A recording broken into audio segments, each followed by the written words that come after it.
ជាពិសេសព័ត៌មានទី1នេះគឺខ្ញុំបញ្ចូលព័ត៌មាន2បញ្ចូលគ្នាតែម្ដងដើម្បីឲ្យបានដឹងលម្អិតបន្ថែមទៀតព័ត៌មានទី1នេះគឺនៅផ្នែកទី1នៃព័ត៌មាននេះគឺសូមជូនសេចក្តីរាយការណ៍របស់សារព័ត៌មាន Washington Post ណាបើយោងតាមសេចក្តីរាយការណ៍របស់សារព័ត៌មាន Washington Post ហ្នឹងឲ្យដឹងថារដ្ឋមន្ត្រីការពារជាតិអ៊ីស្រាអែលបាននិយាយនៅថ្ងៃអង្គារនេះថាអង្គារទី17ខែមីនាណាថាមន្ត្រីសន្តិសុខកម្ពុជារបស់អ៊ីរ៉ង់និងប្រធានកងកម្លាំងស្ម័គ្រចិត្តនៃកងឆ្មាំបដិវត្តន៍អ៊ីស្លាមបាទត្រូវបានសម្លាប់នៅក្នុងការវាយប្រហារមួយនៅយប់មិញនៅក្នុងប្រទេសអ៊ីរ៉ង់បើជាការពិតមែននេះគឺជាការកម្ចាត់មន្ត្រីជាន់ខ្ពស់បំផុត2នាក់របស់ទីក្រុងតេហឺរ៉ង់បាទបន្ទាប់ពីមេដឹកនាំកម្ពុជាគឺលោកអាយ៉ាតូឡាអាលីខាមេនីបាទអ្នកដែលស្លាប់ហ្នឹងគឺទី1គឺលោកអាលីឡារីចានីបាទដែលជាលេខាធិការនៃក្រុមប្រឹក្សាសន្តិសុខជាតិជាន់ខ្ពស់របស់អ៊ីរ៉ង់បាទនិងអ្នកទី2គឺលោកកូឡារិនហ្សាសូឡៃម៉ានីបាទដែលជាមេបញ្ជាការនៃកងសន្តិសុខផ្ទៃក្នុងបាស៊ីកបាទត្រូវបានកម្ចាត់នៅក្នុងការវាយប្រហារពេលយប់នេះបើយោងតាមរដ្ឋមន្ត្រីការពារជាតិអ៊ីស្រាអែលលោកអ៊ីស្រាអែលខាត់បានបញ្ជាក់នៅក្នុងសេចក្តីថ្លែងការណ៍មួយហើយលោកអាលីឡារីចានីហ្នឹងគឺមនុស្សជាមានឥទ្ធិពលអានេះគេហៅថាមេដឹកនាំជាក់ស្ដែងគឺអ្នកអនុវត្តការងារនឹងតែម្ដងបាទគឺមេសូម្បីតែលោកអាលីខាមីនីនោះក៏គាត់មេដឹកនាំជានិមិត្តរូបដែរបាទលោកអាលីឡារីចានីនឹងបានជាក់ស្ដែងពីព្រោះគាត់ធ្លាប់ធ្វើប្រធានសភាបាទធ្លាប់ធ្វើប្រធានសភាជាង10ឆ្នាំគាត់ធ្លាប់ឈរជាប្រធានាធិបតីដែរនៃអឺរ៉ង់ដែរប៉ុន្តែមិនជាប់ឆ្នោតដោយសាររឿងនយោបាយហ្នឹងហើយនៅឆាកអន្តរជាតិហ្នឹងគាត់ក៏ជាអ្នកសម្របសម្រួលកិច្ចការនឹងច្រើនបាទអញ្ចឹងដូច្នេះអំណាចក្តាប់នៅក្នុងគាត់ដៃគាត់ច្រើនហើយចុងក្រោយនេះសូម្បីតែការរើសអ្នកស្នងតំណែងហ្នឹងក៏គាត់ជាអ្នកមានឥទ្ធិពលគាត់ជាអ្នកកំណត់ដែរបាទហើយគាត់ថែមទាំងព្រមានសហរដ្ឋអាមេរិកនឹងច្រើនដែរបាទអញ្ចឹងគឺការដែលស្លាប់គាត់នេះគឺជាការប៉ះពាល់ខ្លាំងទៀតហើយទៅលើ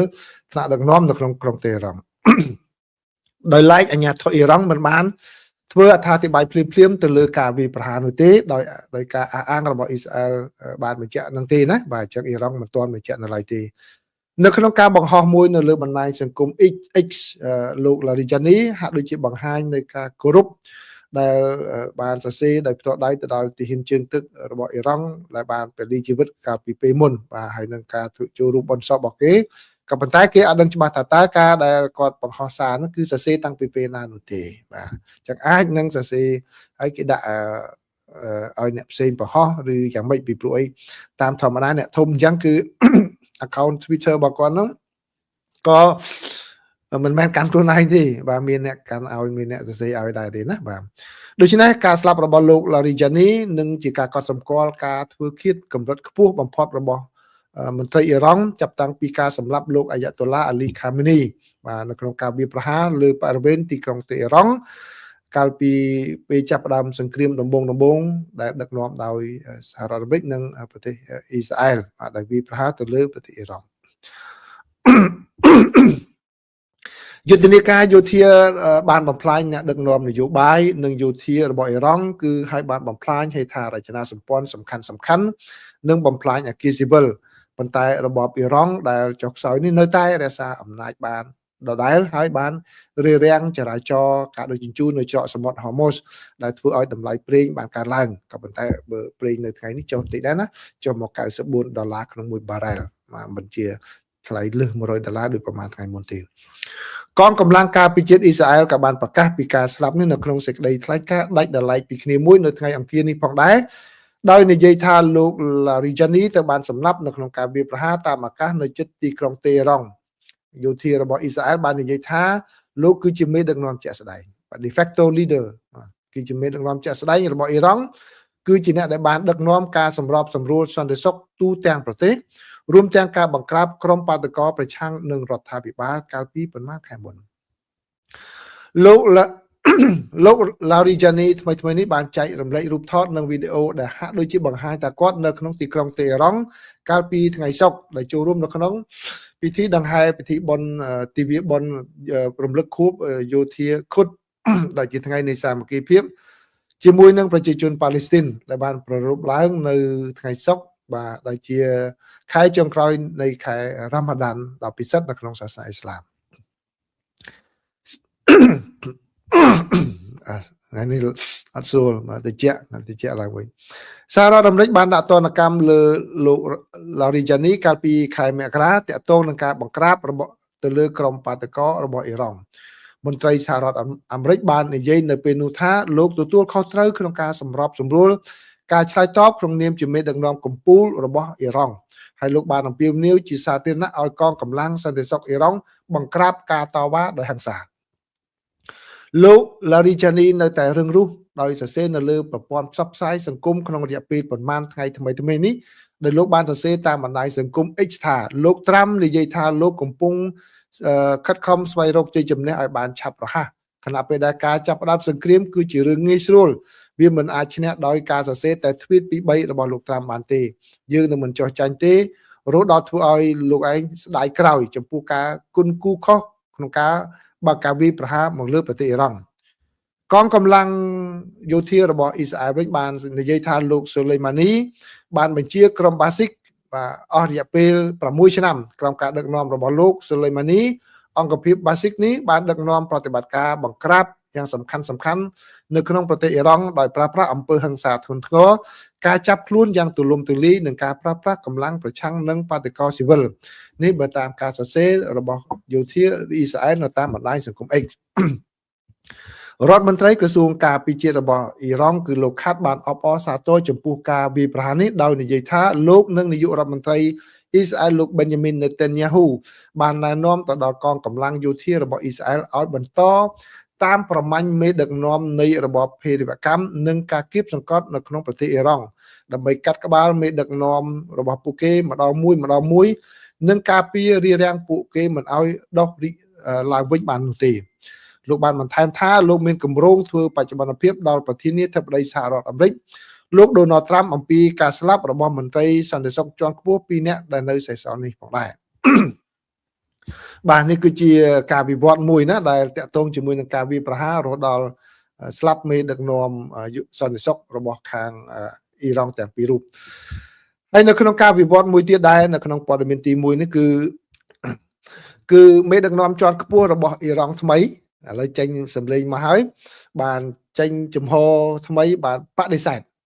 ធការព្យាយាមលើកឡើងនៅសំណើដើម្បីធ្វើឲ្យបន្ធូរបន្ថយភាពតានតឹងនៅក្នុងតំបន់នោះដោយ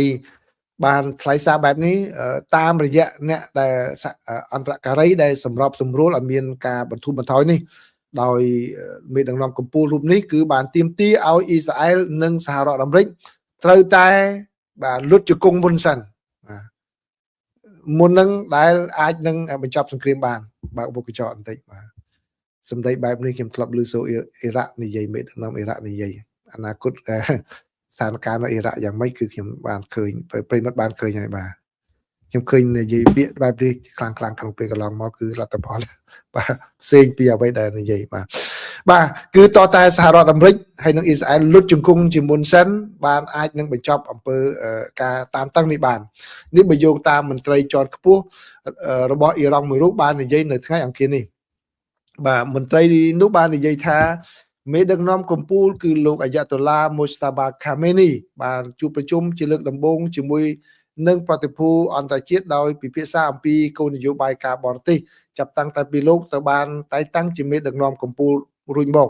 ហើយលោកបានប្រកាន់ជំហរយ៉ាងច្បាស់លាស់ថានឹងសងសឹកជាមួយនឹងសហរដ្ឋអាមេរិកនិងជាមួយនឹងអ៊ីស្រាអែលឲ្យបានខ្លាំងហើយនឹងបាទធ្ងន់ធ្ងរផងដែរបាទនេះបើតាមមន្ត្រីរូបនោះដែលបាននិយាយដោយមិនបានបញ្ជាក់ថាតើមេដឹកនាំកម្ពុជារូបនេះបានចូលរួមនៅក្នុងកិច្ចប្រជុំនោះដោយផ្ទាល់ខ្លួនឬក៏ចូលតាមបណ្ដាញអនឡាញពីចម្ងាយនោះទេមន្ត្រីជាន់ខ្ពស់រូបនោះដែលសុំមិនអោយបញ្ចេញឈ្មោះរបស់ខ្លួនបាននិយាយថាគឺមានប្រទេសដែលមកសម្របសម្រួលនឹងចំនួន2បាននាំសំណើមកជួបជាមួយនឹងក្រសួងការបរទេសរបស់អ៊ីរ៉ង់ដើម្បីកាត់បន្ថយនូវភាពតានតឹងនិងឲ្យមានបទជប់បាញ់គ្នាជាមួយនឹងសហរដ្ឋអាមេរិកហើយមន្ត្រីរូបនោះមិនបាននិយាយបន្ថែមទៀតថាតើសំណើនោះគឺមានអ្វីខ្លះហើយប្រទេសណាដែលជាអ្នកអន្តរការីក្នុងការរៀបចំឲ្យមានការចរចានោះទេមេដឹកនាំកម្ពុជារបស់អ៊ីរ៉ង់បានឆ្លើយតបមកវិញថាគឺឥឡូវនេះមិនមែនជាពេលវេលាត្រឹមត្រូវនៅក្នុងការចរចាស្វែងរកសន្តិភាពទេរហូតតតែសហរដ្ឋអាមេរិក ហើយនឹងប្រទេសអ៊ីស្រាអែលត្រូវលុតជង្គង់ជាមុនសិនទទួលយកការចោះចាញ់របស់ខ្លួនហើយនឹងសងសំណងការខូចខាតមេដឹកនាំកម្ពុជារបស់អ៊ីរ៉ង់ក៏បាននិយាយនៅសារចំក្រោយរបស់ខ្លួនថាបញ្ហាទាំងអស់តាក់ទងជាមួយនឹងសាធារណរដ្ឋអ៊ីស្លាមនេះគឺជាអ្នកដែលខ្លួនត្រូវទទួលខុសត្រូវបាទដូច្នេះគេមិនទាន់បានបង្ហាញរូបភាពថ្មីរបស់គាត់នៅឡើយទេចាប់តាំងពីលោកមូស្តាបាត្រូវបានជ្រើសរើសជាមេដឹកនាំកាលពីសប្តាហ៍មុនដោយក្រុមជំនុំបព្វជិតដែលបានជំនួសឪពុករបស់លោកគឺលោកអាយ៉ាតុលាអាលីខាមេនីមន្ត្រីអ៊ីរ៉ង់ខ្លះបាននិយាយថាគឺលោកបានរងរបួសស្រាលទេនៅក្នុងការវាយប្រហារដែលបានសម្លាប់ឪពុករបស់លោកដោយឡែកមន្ត្រីរបស់សហរដ្ឋអាមេរិកបានស្នើឡើងថាលោកប្រហែលជារងរបួសធ្ងន់បាទនេះគឺជាការវិវត្តមួយនៅក្នុងប្រទេសអ៊ីរ៉ង់ណាបាទប្រទេសអ៊ីរ៉ង់អញ្ចឹងមានការថ្លែងសរដាក់គ្នាហើយលោកអាលីឡារីនចានីនឹងក៏ប្រហែលថ្ងៃមុននឹងខ្ញុំបានយកមកផ្សាយក៏និយាយធ្ងន់ធ្ងររបៀបអញ្ចឹងដែរបាទអត់ទាន់បានមកទឹកផងឥឡូវនេះគឺរងការវាយប្រហារស្លាប់បាត់បង់ជីវិតទៅហើយបាទអញ្ចឹងជាគំនិតរបស់ខ្ញុំគឺសារភាពកណានៅក្នុងពេលបែបនេះគឺថ្លែងបែបនេះគឺប្រហែលជាការមួយបន្ថែមសាំងបន្ថែមទៀតហើយហ្នឹងបាទអញ្ចឹងសូមចប់រឿងនៅក្នុងប្រទេសអ៊ីរ៉ង់ប៉ុណ្ណេះនៅក្នុងចំនួនរវាងប៉ាគីស្ថានហើយនិងអាហ្វហ្គានីស្ថានបាទគឺអាហ្វហ្គានីស្ថានបានចោទប្រកាន់ប៉ាគីស្ថានថាបានបើកការវាយប្រហារតាមអាកាសលើមន្ទីរពេទ្យមួយដែលប្រើប្រាស់សម្រាប់ព្យាបាលអ្នកញៀនគ្រឿងញៀននៅក្នុងរដ្ឋធានីកាប៊ុលតែម្ដងបាទដោយបានសម្លាប់មនុស្សយ៉ាងហោចណាស់ចំនួន400នាក់ប៉ាគីស្ថាននេះបានចោទថាការអះអាងនោះជារឿងមិនពិតទេនឹងមានគោលបំណងបំភាន់មតិសាធារណជនដោយនិយាយថាខ្លួនបានកំណត់គោលដៅតែលើទីតាំងយោធានៅក្នុងទីក្រុងកាប៊ុលតែប៉ុណ្ណោះនឹងខេត្ត Nangarhar នៅថ្ងៃច័ន្ទកន្លងមកនេះការវាយប្រហារទៅលើមន្ទីរពេទ្យព្យាបាលអ្នកថ្នាំញៀនអូម៉ាក្នុងទីក្រុងកាប៊ុលបានកើតមានឡើងនៅម៉ោងប្រហែលជា9យប់ម៉ោងនៅក្នុងស្រុកនេះបើយោងតាមលោក Hamdullah Filtrat អ្នកនាំពាក្យរងរបស់រដ្ឋាភិបាលក្រុមតាលីបង់បាទនៅក្នុងប្រទេសអាហ្វហ្គានីស្ថានមន្ទីរពេទ្យនេះគឺជាមន្ទីរពេទ្យដែលមានគ្រែចំនួន2000ហើយការវាយឆ្មក់បានបំផ្លាញផ្នែកធំនៃអាគារនេះបើតាមការសរសេរតាមបណ្ដាញសង្គម X របស់លោកបាទអញ្ចឹងឥឡូវនេះគឺដោយដែលបានដឹងអញ្ចឹងគឺពេលដែលក្រុមតាលីបានប្រយុទ្ធជាមួយនឹងសហរដ្ឋអាមេរិកប៉ាគីស្ថានជួយឥឡូវនេះពេលដែលសហរដ្ឋអាមេរិកដកចេញតាលីបានចូលកាន់អំណាចចាប់ដើមមានរឿងជាមួយនឹងគ្នារហូតដល់មានសង្គ្រាមហើយឥឡូវហ្នឹងគឺផ្លោងទៅដល់រដ្ឋធានីកាប៊ុលតែម្ដងបាទព័ត៌មានចុងក្រោយនេះគឺបើតាមសេចក្តីរាយការណ៍ដែលខ្ញុំដកសំមកនេះគឺជាសេចក្តីរាយការណ៍របស់សារព័ត៌មាន BBC បើយោងតាមសេចក្តីរាយការណ៍របស់សារព័ត៌មាន BBC បានឲ្យដឹងថាប្រធានាធិបតីអ៊ុយក្រែនលោក Volodymyr Zelensky គឺមានកំណត់នឹងជួបប្រជុំគ្នាជាមួយនឹងនាយករដ្ឋមន្ត្រីនៃប្រទេសអង់គ្លេសគឺលោក Keir Starmer បាននៅថ្ងៃអង្គារនេះនៅក្នុងទីក្រុងឡុងតែម្ដងដើម្បីសម្រេចទៅលើកិច្ចព្រមព្រៀងដៃគូការពារជាតិថ្មីមួយទៀតដែលមានគោលបំណងយកមកផលិតទៅលើបច្ចេកវិទ្យា drone ដែលអស់តម្លៃទាបរបស់អ៊ុយក្រែនបាទបើយោងតាមការបញ្ជាក់ឲ្យដឹងពីខាងចក្រភពអង់គ្លេសនោះគឺបានឲ្យដឹងថាបទពិសោធន៍និងជំនាញរបស់អ៊ុយក្រែននៅក្នុងការផលិត drone នេះគឺនឹងសហការគ្នាជាមួយនឹងវិទ្យាស្ថានឧស្សាហកម្មការពារជាតិរបស់ចក្រភពអង់គ្លេសក្នុងការផលិតបានផ្គត់ផ្គង់ drone និងសមត្ថភាពការផលិត drone នេះផងដែរហើយមេដឹកនាំទាំងពីរហ្នឹងគឺគេរំពឹងថានឹងពិភាក្សាគ្នាអំពីការគ្រប់គ្រងប្រទេសអ៊ុយក្រែនបន្ថែមទៀតប្រឆាំងជាមួយនឹងការចូលឈានពានទ្រង់ទ្រាយធំរបស់រុស្ស៊ីតែម្ដងបាទដែលឥឡូវនេះចូលដល់ឆ្នាំទី4ទៅហើយកិច្ចប្រជុំនោះគឺកើតមានឡើងក្នុងគណៈពេលដែលសង្គ្រាមនៅក្នុងប្រទេសអ៊ីរ៉ង់ដែលនាំមុខដោយសហរដ្ឋអាមេរិកនិងអ៊ីស្រាអែលកំពុងតែឆាបឆេះចូលទៅដល់សប្តាហ៍ទី3ហើយនៅក្នុងអំឡុងពេលនោះគឺលោកប្រធានាធិបតីសហរដ្ឋអាមេរិកលោក Donald Trump បានរិះគន់ចក្រភពអង់គ្លេសជាច្រើននិងបណ្ដាប្រទេសផ្សេងៗទៀតដែលមិនបានឆ្លើយតបគាំទ្រចំពោះចំនួននេះបើតាមការបញ្ជាក់របស់អង់គ្លេសឲ្យដឹងថាក្រោមកិច្ចព្រមព្រៀងដៃគូថ្មីរវាងចក្រភពអង់គ្លេសជាមួយនឹងអ៊ុយក្រែននោះគឺបាទធ្វើឲ្យកិច្ចសហប្រតិបត្តិការក្នុងការផលិតខាងវិស័យការពារជាតិនេះកាន់តែខ្លាំងឡើងបន្ថែមទៀតក្នុងការផលិតហើយដោយ